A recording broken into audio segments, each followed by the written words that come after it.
નમસ્કાર, ન્યૂઝ 18 ગુજરાતીમાં આપનું સ્વાગત છે। આપની સાથે હું છું કોમલ। સમાચારની શરૂઆત કરીએ તો રાજ્યમાં તીવ્ર ઠંડીનો પ્રકોપ જોવા મળી રહ્યો છે।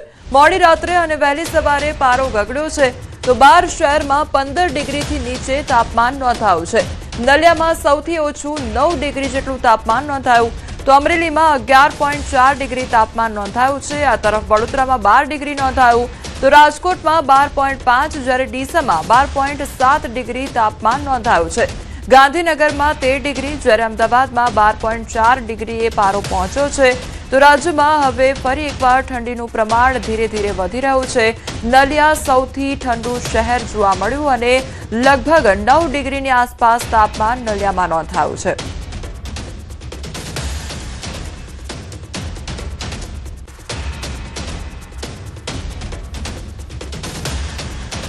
तो राज्यभर में ठंडीનું પ્રમાણ વધી રહ્યું છે। એક તરફ ઉત્તર પૂર્વ અને પૂર્વના પવનો ફૂંકાઈ રહ્યા છે, જેના કારણે ઠંડીનું પ્રમાણ ધીરે ધીરે વધી રહ્યું છે।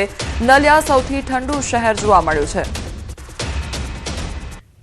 આ તરફ ગુજરાતના એકમાત્ર ગિરિમથકમાં શીતલહેર છવાઈ ગઈ છે। ડાંગ જિલ્લાના સાપુતારા ખાતે તાપમાનનો પારો ગગડ્યો છે તો સાપુતારા ખાતે તાપમાન 13 ડિગ્રી નોંધાયું છે। તાપમાન 13 ડિગ્રી થતા ઠંડીનો ચમકારો અનુભવાયો છે તો ઠંડીથી બચવા લોકોએ તાપણાનો સહારો લીધો। ઠંડીનો ચમકારો વધતા પ્રવાસીઓ સાપુતારા તરફ ઉમટી રહ્યા છે। उत्तरकाशी जिला में ठंडी की तीव्र असर अनुभववामां आवी रही है। गंगोत्री धाम विस्तार में घणी जग्याए पाणी थीजी गयुं छे तो धोध में बरफ थीजी गयेलो जोई शकाय छे। गंगोत्री राष्ट्रीय उद्यान विस्तार में रस्ताओं पर पाणी थीजी गयुं छे। ठंडी ने कारण पानी की पाइप में बरफ जमा थई गयो छे। समग्र विस्तार में भारे ठंडी पड़ी रही है। गंगोत्री राष्ट्रीय उद्यान कर्मचारीओ ने घणी मुश्केलीओनो सामनो पण करवो पड़ी रह्यो छे। अन्य समाचार पर हवे नजर करिए तो वाव थरादनी केनाल में गाबड़ा पड़वानो सिलसिलो यथावत जोवा मळी रह्यो छे। 24 कलाक में 3 केनाल में गाबड़ा पड्या छे तो केनाल में गाबड़ा पड़ता खेतीना पाकने नुकसान सहन करवानो वारो आव्यो छे। राछेड़ा माइनोर 1 તેમજ આછુઆ માઇનોર 2 અને કુંડાળિયા ડિસ્ટ્રીબ્યુટર केनाल में भ्रष्टाचारना गाबड़ा पड़ी गया छे। तो राछेड़ा माइनोर केनालनी हलकी गुणवत्तानुं काम थता इजनेरने लेखित रजूआत करवामां आवी। केनालोमां मसमोटुं गाबड़ाना कारणे रायडा एरंडा अने जेवा जे खेतीना पाको छे तेમને पण नुकसान सहन करवानो वारो આવ્યો છે।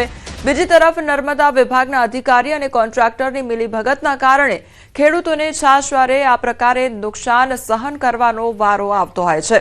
संवाददाता किशोर अमारी साथे जोड़ाई गया है। किशोर, 24 कलाकमां लगभग 3 केनालमां गाबड़ा पड़वानो सिलसिलो जोवा मळ्यो छे। अत्यारे कया प्रकारनी परिस्थिति छे?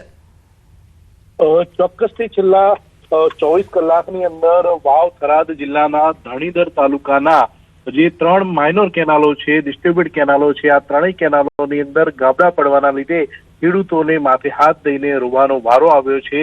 ધણીધર તાલુકાના રાણેછા માઇનોર 1, આછુઆ માઇનોર 2 અને કુંડાળિયા ડિસ્ટ્રીબ્યુટ કેનાલમાં ગાબડાઓ પડ્યા છે અને આ ગાબડાઓ પડવાના લીધે ગાબડાનું જે પાણી હતું કેનાલનું તે સીધું જ બાજુના ખેતરમાં આવેલા રાયડા અને એરંડાના પાકોમાં ઘૂસી જતા એરંડા અને રાયડાનો જે પાક છે તે બરબાદ થઈ ગયો છે। મહત્વની વાત તો એ છે કે રાણેછા માઇનોર કેનાલની હલકી ગુણવત્તાનું કામ થતા ઇજનેરને પણ લેખિત રજૂઆત ખેડૂતો દ્વારા કરવામાં આવી હતી, છતાં પણ કોઈ પગલાં લેવામાં આવ્યા નથી અને ખેડૂતોનો આક્ષેપ છે કે નર્મદા વિભાગના અધિકારીઓ અને કોન્ટ્રાક્ટરની મિલીભગતના કારણે આ છાસવારે ગાબડાઓ પડી રહ્યા છે। જે કિશોર, સમગ્ર માહિતી બદલ આપનો આભાર। ભાવનગરના કુંભારવાડા વિસ્તારમાં મારામારીની ઘટના સામે આવી છે। અપશબ્દો બોલવાની ના પાડતા મારામારી થઈ। શેરીમાં અપશબ્દો બોલવાની ના પાડતા 5 લોકો દ્વારા માર મારવામાં આવ્યો। ઇજાગ્રસ્ત લોકોને સારવાર અર્થે તાત્કાલિક સરકારી હોસ્પિટલમાં ખસેડવામાં આવ્યા તો ભોગ બનનાર પરિવાર દ્વારા પાઇપ અને હથિયારો વડે હુમલો કરવામાં આવ્યો હોવાનો પણ આક્ષેપ કરવામાં આવી રહ્યો છે।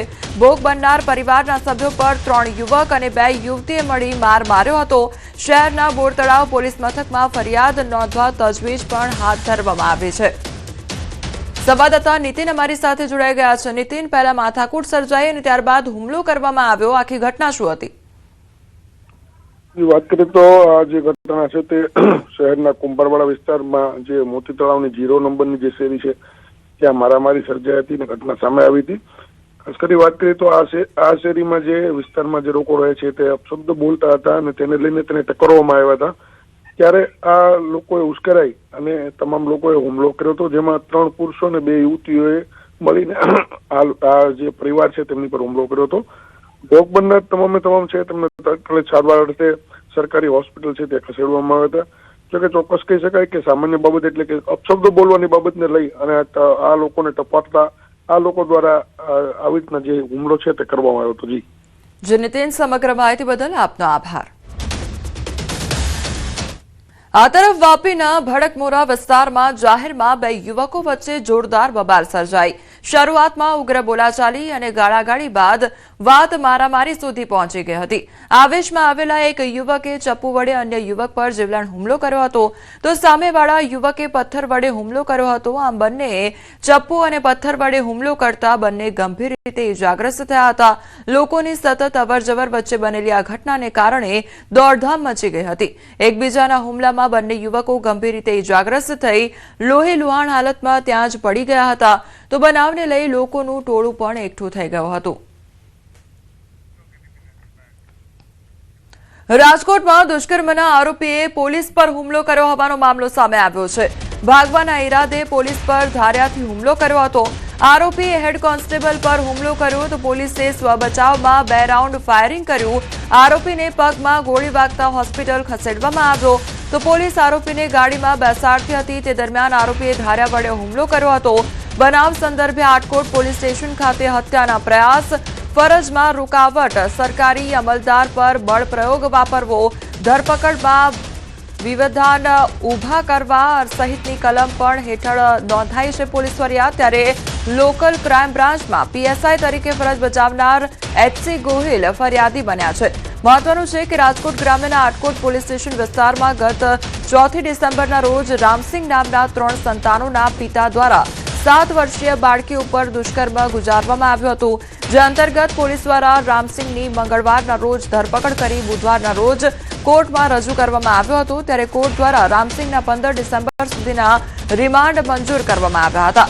રિમાન્ડ મંજૂર થતાની સાથે આટકોટ પોલીસ, લોકલ ક્રાઇમ બ્રાન્ચની ટીમ તેમજ સરકારી પંચો સાથે ડિસ્કવરી પંચનામાની કાર્યવાહી શરૂ કરવામાં આવી હતી.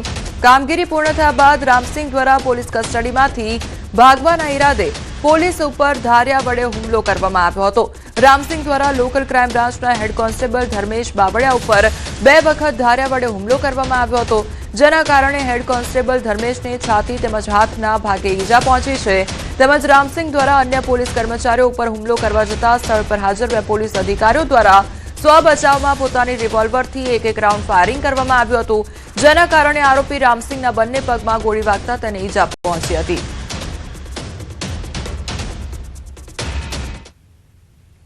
અમારા આટકોટ પોલીસ સ્ટેશનના પીઆઈ, એલસીબીની ટીમ અને એસઓજીની ટીમ સાથે ત્યાં પંચનામો કરવા માટે ગયા હતા.